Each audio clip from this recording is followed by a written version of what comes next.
Evet. Marmaris sahilinde geziyoruz.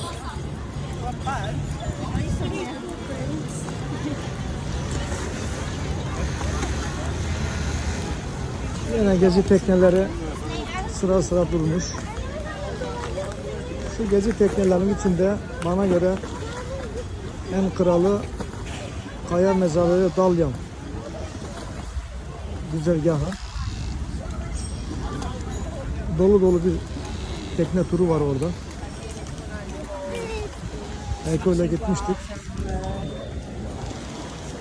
Çamur banyosu. 3-4 saat Kaya mezarlarının oradan nehirden vapurla geziliyor.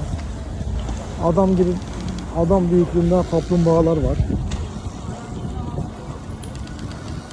İstucu plajında.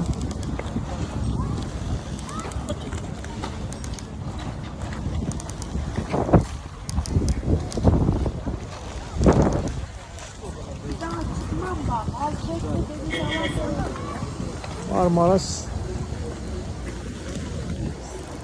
turizm henüz başlamamış. Anlaşılıyor.